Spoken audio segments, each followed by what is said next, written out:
Hello students, welcome to my channel.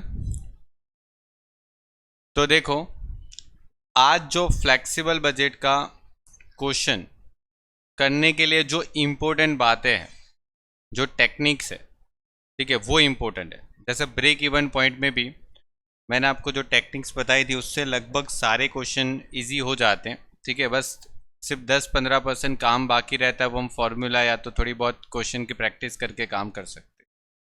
लेकिन एक easy way में जो देखो चैप्टर सीखना है, तो आज ये वाला जो लेक्चर है वो बहुत इंपॉर्टेंट रहेगा। ठीक है, प्रीवियसली हमने वेरिएबल कॉस्ट, फिक्स कॉस्ट और सेमी वेरिएबल कॉस्ट को अलग करना कैसे है वो हमने सीखा, और आज वो भी सीखेंगे। लेकिन आज जो सिखाऊंगा वो एक टेक्निक के थ्रू सिखाऊंगा, और जो यूनिवर्सिटी ने पास 2018-2019 के पेपर में जो क्वेश्चन पूछे, अगर वो अच्छे से सॉल्व करने हो, और मतलब कैश बजट में भी ये काम आ सकता है। तो कैश बजट और जितने भी परसेंटेज है, परसेंटेज आपने देखा होगा पेपर के, बहुत बार पेपर के अंदर परसेंटेज ज़्यादा इंपॉर्टेंट रहते हैं, मैटर ज़्यादा कर जाता है। ठीक है, क्योंकि परसेंटेज अगर आपको नहीं आते हैं ना, तो फिर आप कितना भी रट्टा मार लो कि ये 100 लेके काम करो या 200 लेके काम करो या 1000 लेके काम करो, वो आपसे क्वेश्चन नहीं होने वाला। क्योंकि आप क्या करते हो पता है, अभी भी वो पुरानी ओल्ड टेक्निक को यूज़ कर रहे हो कि 100% एज्यूम करके जो 10% 20% करना है, वो टेक्निक सही है, लेकिन वो उसकी एक लिमिटेशन है ना, कि वो हर बार आप यूज़ भी नहीं कर पा रहे हो। दूसरी तो एक चीज़ ये है कि आप यूज़ कर भी रहे हो ना, तो अभी कई गलत तरीके से यूज़ कर रहे हो।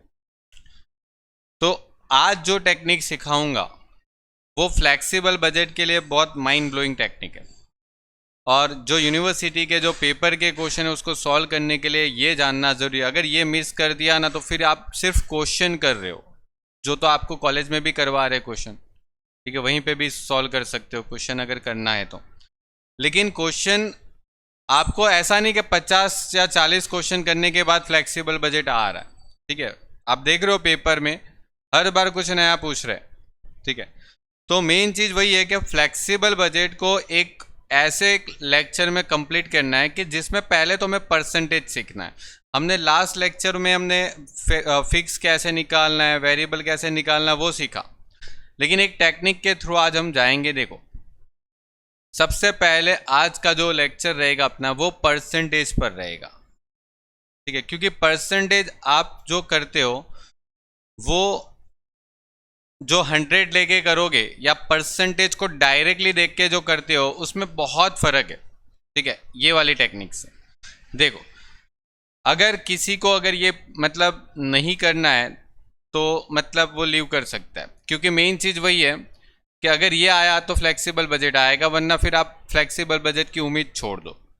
ठीक है, फ्लेक्सिबल बजट की उम्मीद छोड़ दो, फिर तो आपको कॉलेज में भी करवा रहे यार, बाकी सब भी करवा रहे, उस हिसाब से फिर आप करो तो फ्लेक्सिबल बजट उतना ही आएगा जितना आपको वो करवाएंगे, आगे का कुछ नहीं आने वाला।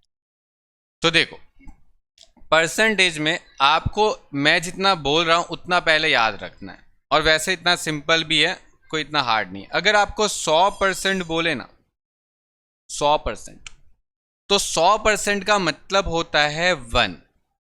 क्या होता है 100% का मतलब होता है 1। 100% का मतलब क्या होता है 1। ठीक है, फिर अगर मैं आपको बोलूं कि 50%, तो 50% का मतलब होता है 1.5। क्या होता है 1.5, मतलब 1.5 करना है। 50% जब भी बोले ना तो 50% करो, उसके बेहतर 1.5 करो। ये मेरी टेक्निक, और ये मुझे सबसे बेस्ट लगता है। फिर आपके हिसाब से आपको जो बेस्ट लगता है वो आप कर सकते हो, जो आपने ऑलरेडी सीखा हुआ है। ठीक है, लेकिन जब भी मैं पेपर स्टार्ट करूंगा ना, तो यही टेक्निक से करवाऊंगा, क्योंकि इसी टेक्निक से पेपर इजीली सॉल्व होगा, परसेंटेज से सॉल्व नहीं होगा इजीली। जहां पर परसेंटेज यूज करना वहां पर करेंगे, वो आपको वही सिखाना है कि कैसे क्या चीज जल्दी से पकड़ में ला के फटाफट क्वेश्चन को सॉल्व करना है। फिर आपको एक परसेंटेज देते हैं 33 और 1/3, जिसमें सबको बहुत प्रॉब्लम होती है। ये परसेंटेज का मतलब होता है 1/3। ये परसेंटेज का मतलब होता है 1/3। ठीक है, फिर आपको पूछते 25%। 25% का मतलब होता है 1/4। 20% का मतलब होता है 1/5। ठीक है, 20% का मतलब होता है 1/5। एक और होता है 16 और 2/3%। इसका मतलब होता है 1/6। अब ये मैं क्यों बता रहा हूं, क्योंकि देखो ये बहुत काम आएगा। अगर जो याद करेंगे और जो इसको सीखेंगे उसको फिर बाद में ही फीलिंग आएगी कि हाँ यार ये ज़्यादा बेटर है as compare to percentage. Percentage को 100 जब भी देते हैं तो आप 100 मत देखो, माइंड में 100 देखते ही एक को नजर आना चाहिए, मतलब एक दिखना चाहिए। ठीक है, हम जैसे 100 देखते हो ना, आंख बंद करके एक देख लेने का। 50 है तो 50% को 50 देखो, ठीक है, फिर आंख बंद करके उसको पहले 1/2 मतलब 1/2 देखो। तो ये सबके फ्रैक्शन है, वो याद रख लो। बहुत सिंपल है, वैसे इतना हार्ड भी नहीं है। 1, 1/2, 1/3, 1/4, 1/5, 1/6, इतना बहुत काम आता है। इतना बहुत काम आने वाला है। आप देख लेना, जब भी मैं 2018, 19 और 20 के पेपर सॉल्व करवाऊंगा, फिर बोलोगे कि आपको परसेंटेज ज़्यादा काम आ रहा है या ये ज़्यादा काम आ रहा है। ठीक है, अब इसको समझते हैं कि क्या है ये। देखो, अगर मैं ऐसा बोलूं कि मेरे पास 5,000 है, मेरे पास 5,000 रुपये। आप 5,000 का 100% करो, 5,000 का 100% करो, 5,000 का 100% करो तो 5,000 ही आएगा। तो मैं इसके जगह पर 5,000 को 1 से मल्टीप्लाई करूं तो भी तो वो 5,000 ही आने वाला है। दोनों का आंसर सेम आएगा या अलग अलग आएगा? सेम आएगा। तो मैं 100% करके मतलब दिमाग की, ठीक है, दही क्यों करूंगा मैं? मतलब सोचो, मैं 5,000 का 100% करूं तो भी 5,000 आने वाला है, तो 5,000 को इंटू 1 करूं तो भी 5,000 आ रहा है, तो 5,000 को 100% क्यों करूंगा? दूसरा देता हूं, देखो, अगर मैं ऐसा बोलूं कि मैं 5,000 का 50% करूं तो आपको मिलेगा 2,500। ठीक है, 2,500 मिलेगा। तो मैं इसका 5,000 का 50% क्यों करूंगा? मैं 1/2 करूं, ठीक है, तो अभी 2,500 ही मिल रहा है। अब देखो ये मैं क्यों बता रहा हूं, ये बहुत इजी है। आप बोलोगे सर 1/2 करने से 50% भी कर लेते, वो आपको क्वेश्चन में ही पता चलेगा कि क्या करना है। ठीक है, ये सीखना है पहले तो। अगर मैं ऐसा बोलूं कि 6,000 का आप 33 और 1/3% करो, और उसके जगह पर आपका जो आंसर आएगा वो कितना आएगा? अब इसको करने के लिए आपको पता है क्या करना पड़ेगा? 6,000 का 33 और 1/3% मतलब कि 33.33। अब बहुत सारे स्टूडेंट क्या करेंगे पता है? 6,000 को 33.33% लेके फिर दिखेगा उनको 1,999 ऐसा कुछ आएगा। उससे बेहतर है कि 6,000 को आप सीधा 1/3 ही कर लो, आपको पूरा परफेक्ट आंसर मिलेगा 2,000। इधर पूरा 2,500 आंसर मिलेगा, इधर पूरा 5,000। तो देखो, चाहे इस मेथड से करो या इस मेथड से करो, फर्क दोनों में कुछ नहीं पड़ता है, सेम होता है। ठीक है, अब आप परसेंटेज से जाओ या फिर 1/3, 1/4, 1/5 से जाओ, दोनों एक ही है। ये मैंने यहां पर आपको बता दिया। जैसे एक और बता दूं, तो अगर मैं ऐसा बोलूं कि मुझे 1,000 का 25% करना है, मुझे 1,000 का 25% करना है, 25%, तो मैं उसका 25% करूँ, उससे बेटर मैं एक काम करूँगा, 1,000 को 1/4 ही कर दूंगा, तो आपको सीधा सीधा 250 मिल जाएगा, 250 मिल जाएगा। और उधर भी 250 ही मिलता है, मतलब दोनों में कोई फर्क नहीं है, ये मेरा कहना है। अब ये याद रख लो तो फ्लेक्सिबल बजट 50-60% ईजी हो जाएगा आपके लिए। बाकी का जो काम करना है वो हमने आगे कर लिया, वो मतलब वेरिएबल कॉस्ट किसको बोलते, फिक्स कॉस्ट किसको बोलते, वो सब हमने देख लिया। ठीक है, तो वो ऐड कर लो तो 30-40% वो हो गया, और बाकी बच गया जो 10% रहेगा वो हम क्वेश्चन की प्रैक्टिस करके काम कर लेंगे। लेकिन ये काम इधर से करना पड़ेगा, ये याद रखना है। ठीक है, अब ये याद रख लेना, मतलब दोनों का मतलब एक ही है। ये तो मैंने आपको बता दिया कि आप किसी का परसेंटेज करो या सीधा उसको सीधा मल्टीप्लाई कर दो उसकी वैल्यू से, तो आपका मतलब एक ही होता है। मतलब परसेंटेज करो या सीधा उसका फ्रैक्शन ले लो, ठीक है, एक ही है। अभी मैंने आपको जस्ट इतने परसेंटेज बताए, पहले इतने याद रखो, बाकी के परसेंटेज मैं आगे सिखाऊंगा तब काम कर लेना। और देखो ये याद रखने का भी इतना मतलब नहीं है, अगर आपका थोड़ा मैथमेटिक्स स्ट्रांग है ना, तो मतलब ये याद रखना मतलब फिर तो पागलपन हो जाती है। आपको इतना पता है 20%, अब 20% को बोलते हैं 20 डिवाइड बाई 100, बोलते हैं कि नहीं, 20 डिवाइड बाई 100 ही बोलते हैं ना, 20%, 20/100। तो इसको कट करोगे ना तो 1/5 आएगा, तो वही मैंने लिखा है। ठीक है, तो ऐसा नहीं है कि कोई भी परसेंटेज को आप फ्रैक्शन में मतलब ला नहीं सकते। आपको कुछ भी परसेंटेज दे दे, पहले उसको फ्रैक्शन में कन्वर्ट कर दो। ठीक है, जैसे मैं अगर बोलूँ ये 25% है, तो 25% का मतलब क्या हो जाता है, 25 डिवाइड बाई 100, तो ये 25 और 4 से जाएगा 1/4। ठीक है, तो इसको इस तरीके से देखो, परसेंटेज को जब भी फ्लेक्सिबल बजट करते हो ना, तो परसेंटेज तो ठीक है, जब अपनी जगह पर जब परसेंटेज का यूज़ करना है तब परसेंटेज का यूज़ करेंगे, लेकिन कुछ जगह पर ये ज़्यादा यूज़ होगा जो मैं आपको बता रहा हूँ, 1, 1/2, 1/3। ठीक है, जब जब हम क्वेश्चन करेंगे तो तब आपको पता चलेगा कि सर बोल रहे थे ये वो इजी है। अब देखो बहुत सारे स्टूडेंट को पता है, अब देखो एग्जाम में ये क्यों बता रहा हूँ पता है, ये आपको बहुत इजी पड़ेगा, क्योंकि एग्जाम में मैंने अभी पिछले 3-4 साल के पेपर देखे ना, तो बहुत सारे स्टूडेंट को, ऐसा नहीं, मैंने स्टूडेंट के रिव्यू दे लिए, तो स्टूडेंट को फ्लेक्सिबल बजट नहीं आ रहा है वैसा नहीं है, फ्लेक्सिबल बजट तो आ रहा है। मतलब अगर बुक से क्वेश्चन देंगे तो वो कर लेते हैं, मतलब 90% क्वेश्चन सही करके आते। जब एग्जाम में क्वेश्चन आते हैं तो वहां पर दिक्कत आती है, और उनको मैंने पूछता भी हूँ ना, मतलब कि कहाँ पर प्रॉब्लम आए, तो वो बोलते हैं सर ये परसेंटेज में ही मतलब पता नहीं चला। तो मेन परसेंटेज ही प्रॉब्लम है, बाकी flexible budget, break even point या कैश बजट कहीं पर भी कुछ भी मतलब इश्यू नहीं है। आप 2018 का पेपर देख लेना, तो कैश बजट में तो ऐसा एक क्वेश्चन भी दिया है जिसमें मैं आपको बताऊंगा, ये जब आपको समझा रहा हूँ ना वो बहुत काम आने वाला है। आप देखो, हाँ आप देखो, बहुत सारे स्टूडेंट मुझे पूछते हैं सर इसका कैसे करेंगे, ये वाले अमाउंट का। तो देखो ये 16 और 2/3 होता है, तो ये 16 और 3 को मल्टीप्लाई करो, 16 और 3 को मल्टीप्लाई करो। ठीक है, 16 और 3 को मल्टीप्लाई करोगे तो 48 आता है, और 48 के अंदर 2 को ऐड कर लो, +2, 48 के अंदर +2 कर दो, तो आपको मिलेगा 50।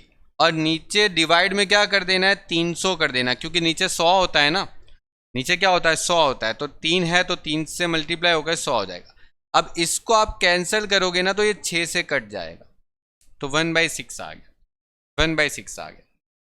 ठीक है, और इस परसेंटेज को अगर आप लिखना चाहते हो तो कई बार आपको पता है ऐसे परसेंटेज एग्जाम में दिए है जिसका आंसर होता है 16.6666 जाता है, और आप यूज़ करते हो 16.67। देखो मैं जैसे बताता हूँ, देखो ध्यान से सुनना, अगर मैं ऐसा बोलूँ 6000 है, अब 6000 का ये वाला परसेंटेज करो 16 और 2/3, नहीं कर पाओगे, बिल्कुल नहीं कर पाओगे, और करोगे तो अभी बहुत सारे स्टूडेंट गलत कर लेते हैं। ठीक है, करते हैं ना तो अभी बहुत सारे स्टूडेंट गलत कर लेते। देखो मैं ऐसा नहीं बोल रहा हूँ कि आप लोग को मतलब बहुत सारे स्टूडेंट को ये आता भी होगा, लेकिन मुझे 100% लोगों को सिखाना है, 100% सबको आना चाहिए। मतलब आप 6000 का इसका करो 16.67%, तो आपको मिलेगा 1000। अब 1000 इसका आंसर आएगा, लेकिन ये इसके चक्कर में पढ़ने से अगर मैं सीधा इसको 1/6 कर दूं तो मुझे शायद कैलकुलेटर की भी ज़रूरत ना पड़े, कैलकुलेटर की भी ज़रूरत ना पड़े, देखो ये सीधा 1000 आ जाए। और ये करने के लिए कैलकुलेटर की ज़रूरत पड़ेगी, नो डाउट एग्जाम में कैलकुलेटर यूज़ करना है, लेकिन एक स्पीड भी तो मैटर रखती है। आप छोटी छोटी हर एक चीज़ के लिए कैलकुलेटर यूज़ करोगे, ठीक है, तो फिर पेपर छूटेगा ही छूटेगा। चलो, तो ये तो मैंने आपको बता दिया, ठीक है। अब बात करते हैं इसको यूज़ कैसे करना।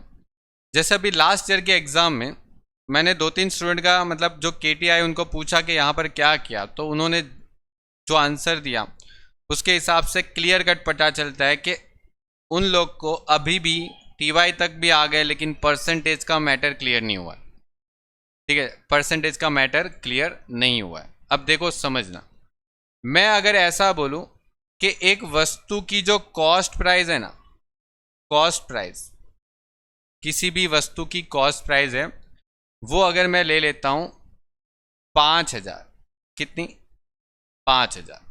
अगर मैं ऐसा बोलूं क्वेश्चन के अंदर कि प्रॉफिट जो है, अब आपको पता है प्रॉफिट दो तरीके से देते हैं।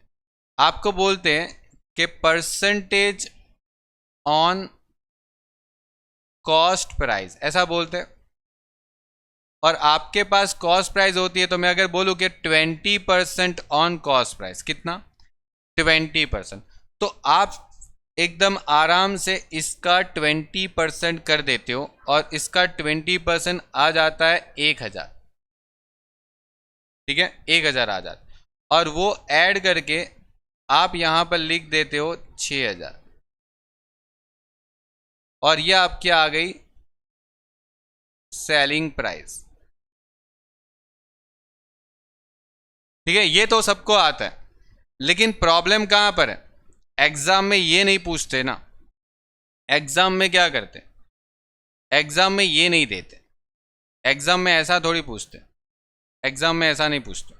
एग्जाम में वो लोग ये बोलते हैं कि प्रॉफिट जो है ना, प्रॉफिट जो है वो 16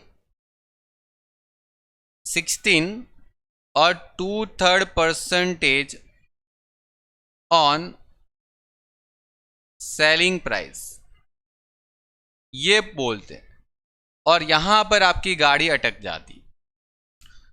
एग्जैक्टली प्रीवियस ईयर के पेपर में ये क्वेश्चन इस तरीके से पूछता है, और यहां पर आपकी गाड़ी अटकती है, और बहुत भयानक तरीके से। यहां पर मतलब आपको क्या करना होता है वही नहीं समझ में आता। बहुत सारे स्टूडेंट 100 लेके करते भी है, लेकिन 100 लेके भी वो गलत कर रहे हैं, मतलब बरसों से सीख रहे हैं। 100% एज्यूम कर लेंगे सेलिंग प्राइस, नो डाउट 100% ले लिया, 100% का मतलब उतना परसेंट कर लिया, फिर मतलब फिर भी गलत होता है। क्यों? क्योंकि ये चीज़ पता नहीं होती। अब देखो, ये जो मैं बताऊंगा ना, बहुत ही अच्छे से आपको लगेगा कि हाँ ये यार पता होता तो पहले से। देखो, इसका मतलब क्या होता है मैंने आपको बता दिया। क्या मतलब होता है इसको, अगर मुझे परसेंटेज नहीं लिखना है, मैं अगर ऐसा बोलूं कि ये 16 और 2/3 जो है उसको अगर मुझे परसेंटेज नहीं बताना, मुझे परसेंटेज से नफरत है, परसेंटेज नहीं चाहिए मुझे, तो मुझे ये जो अमाउंट है उसका मैं ऐसा बोल सकता हूं 1/6 ऑन सेल्स प्राइस,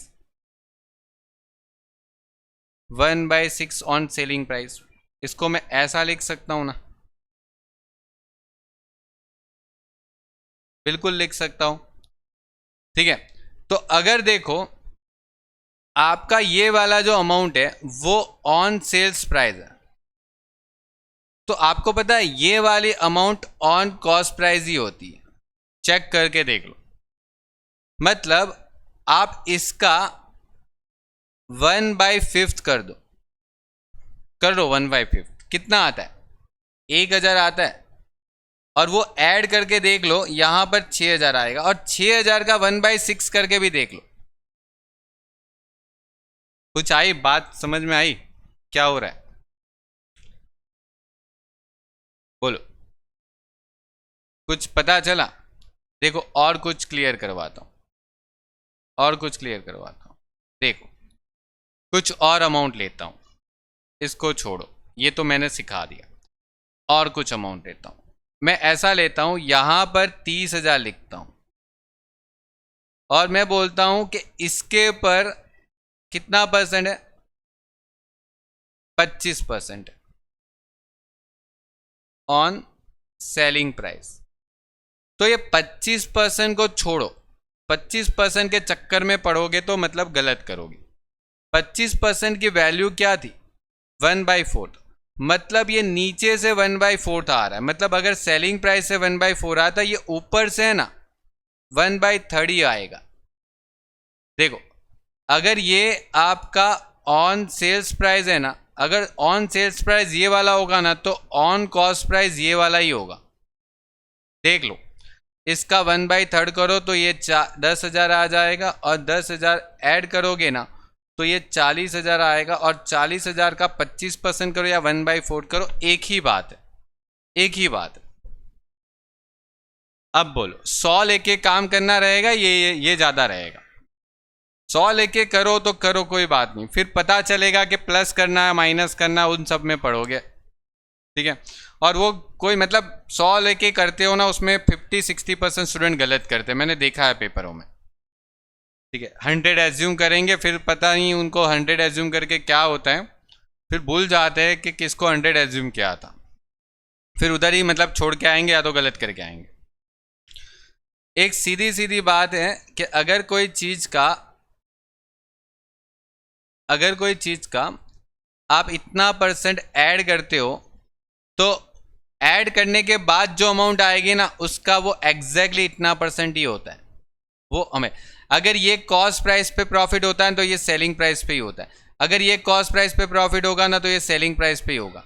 अगर ये कॉस्ट प्राइस पे प्रॉफिट होगा तो ये सेलिंग प्राइस पे ही होगा। मतलब कॉस्ट प्राइस पे प्रॉफिट जो है, अगर वो आपको पता चल गया तो वो सेलिंग प्राइस का प्रॉफिट मिल जाएगा। तो ये जो सीक्वेंस है ना, वो बहुत अच्छी है, और ये इससे बहुत ही इजीली सॉल्व हो जाएगा। और भी देखो बताता हूँ, इससे इजी कुछ नहीं है। अगर आप 100% लेके भी कर रहे हो तो आपको ही पता है कि आपको फ्लेक्सिबल बजट फिर कितना आने वाला है, ठीक है। और वो तो मतलब आप सालों से मतलब लोग कर ही रहे और केटीबी ला ही रहे, फेल हो ही रहे। और चीज़ बता देता हूँ, चलो मैं अगर ऐसा बोलूँ कि मेरे पास सेलिंग प्राइस जो है ना वो 5 लाख है, सेलिंग प्राइस जो है वो 5 लाख है, 5 लाख की सेलिंग प्राइस, और मुझे बोला गया कि यहाँ पर जो कॉस्ट प्राइस आएगी ना उसके ऊपर कितना % करना है मुझे, तो उसके ऊपर मुझे करना है 25%, 25% ऑन कॉस्ट प्राइस, ऐसा आपको बोल दिया, ऐसा आपको बोल दिया। तो आप 100 लेके भी कर सकते हो, लेकिन क्यों लेना 100, क्यों लेना जब इतना इजी है कि 25% का मतलब होता है 1/4, मतलब 1/4।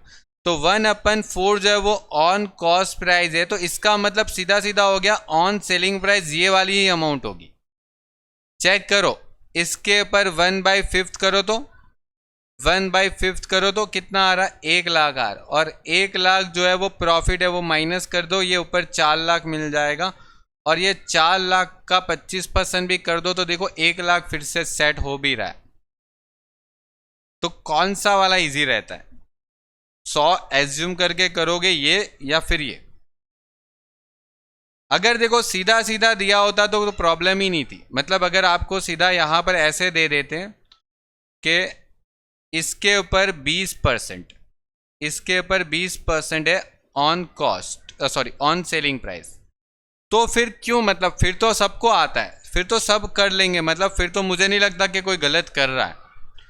और अभी भी कोई गलत कर रहा है ना, तो फिर वो TY के 6 सेम में पढ़ने लायक नहीं है। मतलब 5 लाख का सीधा सीधा 20% करना है, तो वो 1 लाख आ रहा है, और 1 लाख का फिर मतलब माइनस कर देंगे तो ऊपर 4 लाख होगा, तभी तो जाके 4 लाख में 1 लाख ऐड करके फिर 5 लाख बनाएगा।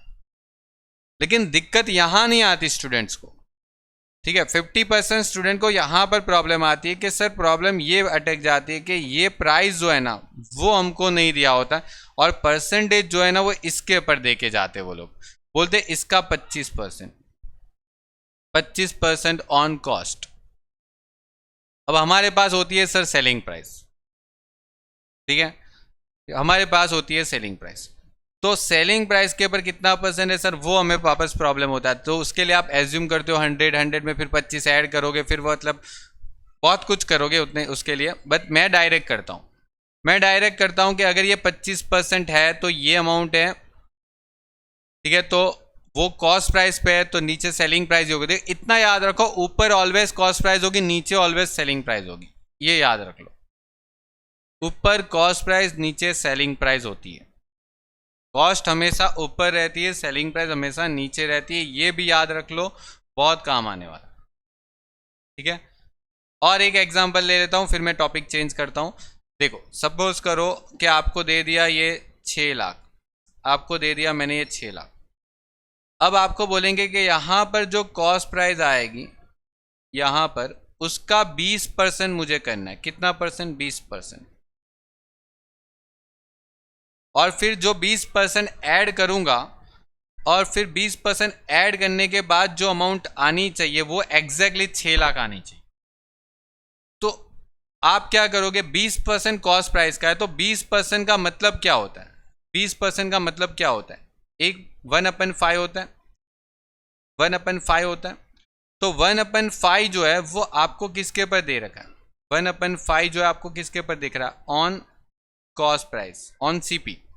तो सीधी बात है, ऑन सीपी ये है तो ऑन एसपी यही होगा सेलिंग प्राइस।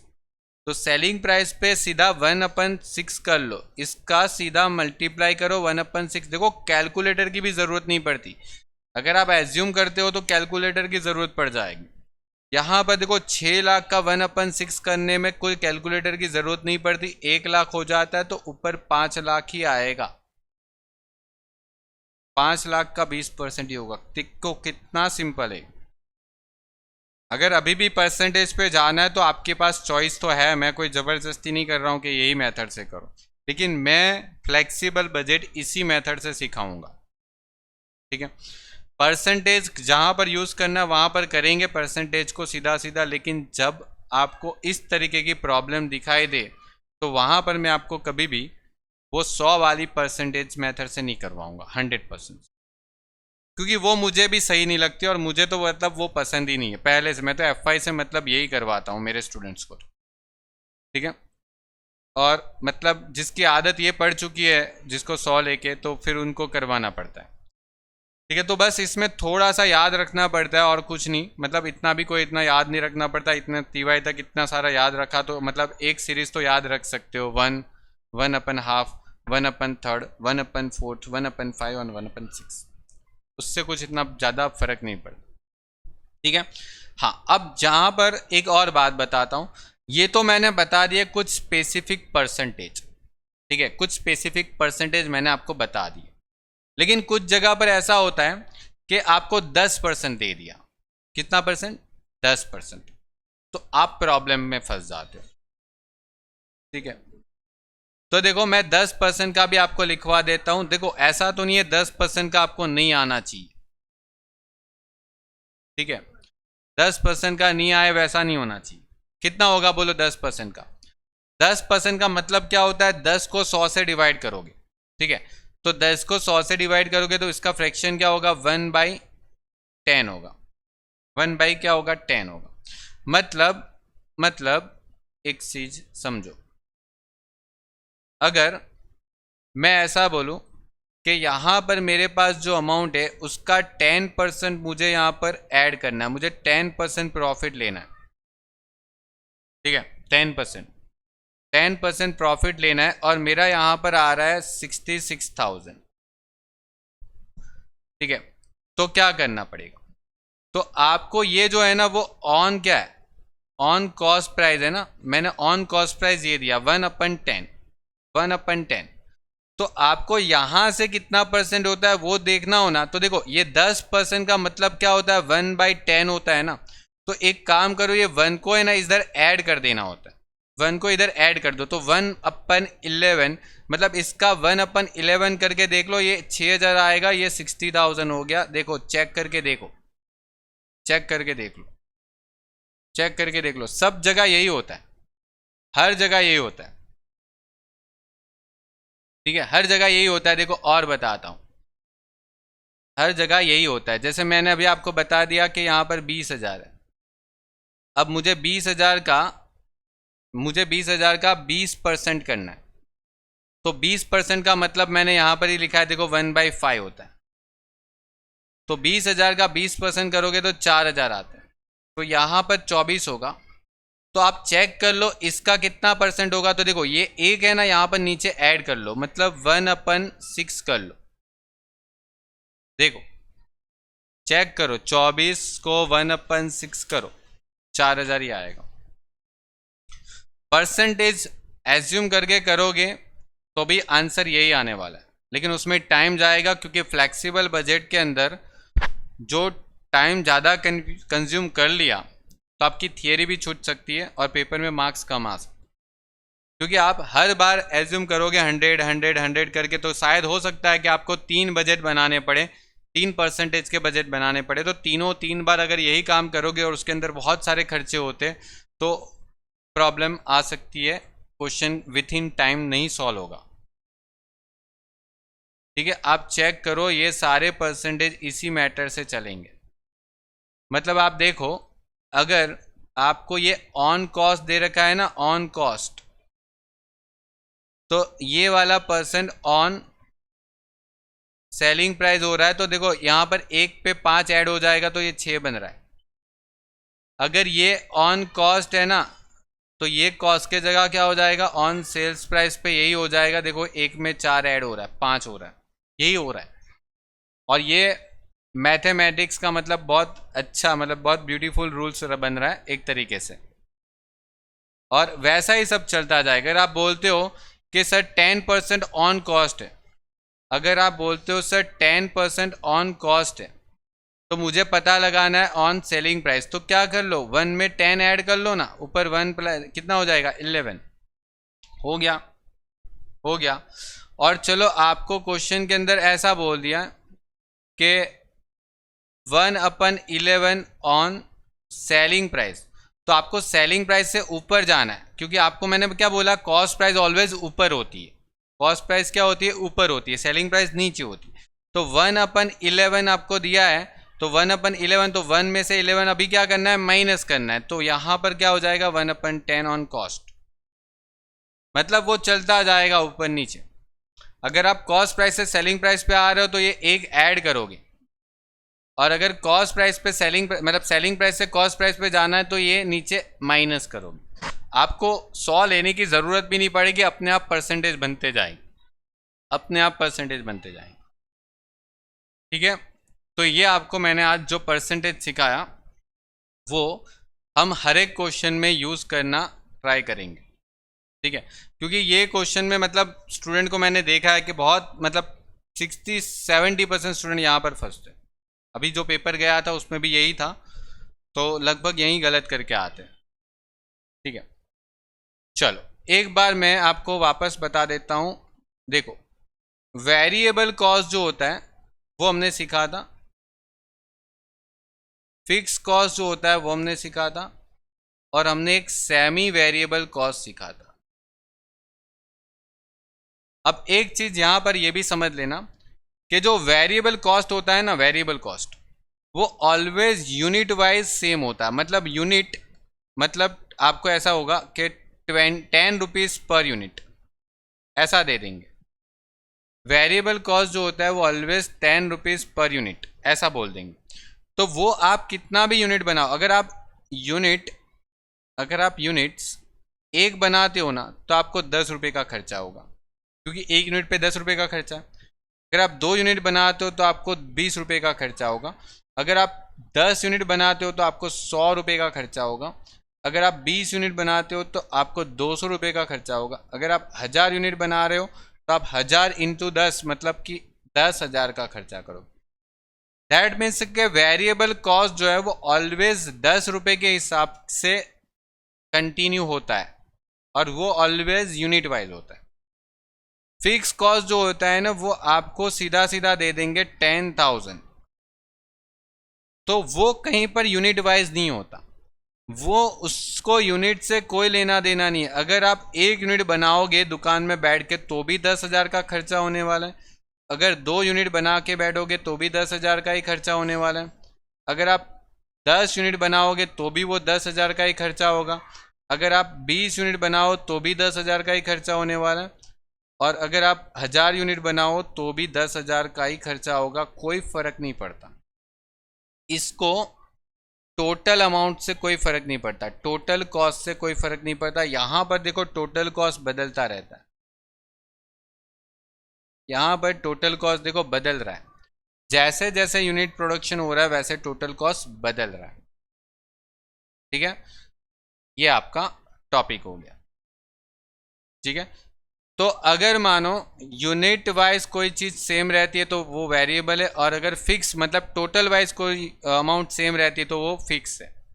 और सेमी वेरिएबल क्या होगा, ना तो ये हो पाएगा ना तो ये हो पाएगा, मतलब जो बीच वाली अमाउंट आ जाती है कि ना तो वेरिएबल ना तो फिक्स, तो वो सेमी में चला जाएगा, फिर तीसरा ऑप्शन वही रहेगा।